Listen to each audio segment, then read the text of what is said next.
Hey everyone, welcome to another episode of Let's Be Creative. My name is Hannah, and I am here to teach you one more improv game that you can play with your family and friends. This one is also really super easy to play over Zoom if you want to do that. This one is called TwoHeaded Expert, or ThreeHeaded Expert, depending on how many people you have playing. And it is also one of the easiest improv games for beginners to start learning. The basic idea is you choose 2 or 3 people to play the expert on some unusual topic. And then everyone else takes turns asking them questions about that topic. The key is that when the experts respond, they can't say a full sentence. They have to alternate words between the 2 or 3 of them. So person number 1 says the first word, person number 2 says the second, person number 1 goes back and says the third, and so on until they've completed a full sentence.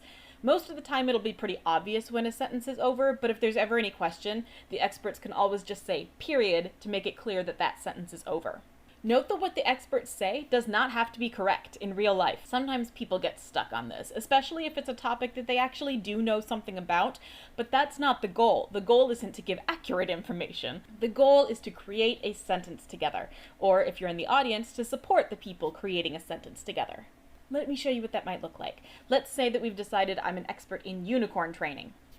And let's say that our first question is, how do you get unicorns to stop hitting people with their horns? It's a great question. Here's what an expert could say, or a two-headed expert might say.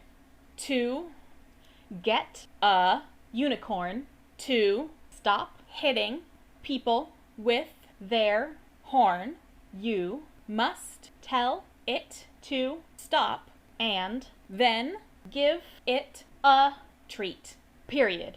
Okay, that answer seems pretty reasonable.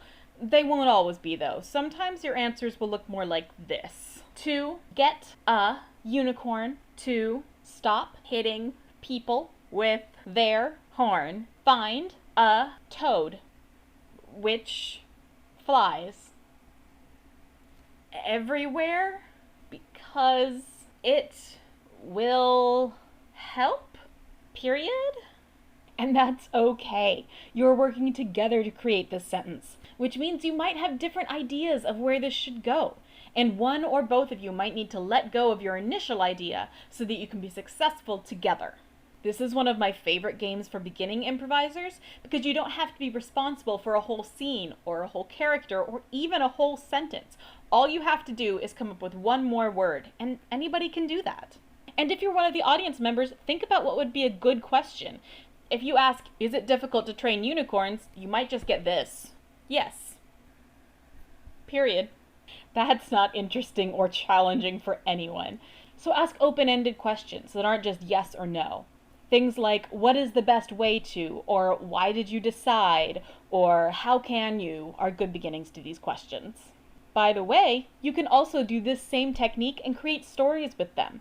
If you have enough people to play, you can create a scene in which all the characters are played by 2 actors alternating words. It's a little more complicated, but it's a lot of fun and really boosts your collaboration skills. Well, that's all we've got for today. Don't forget to tune in on Thursday at 3:30 for our live hip-hop class, and then back again next Tuesday at 3:30 for our next Let's Be Creative video. We'll see you then.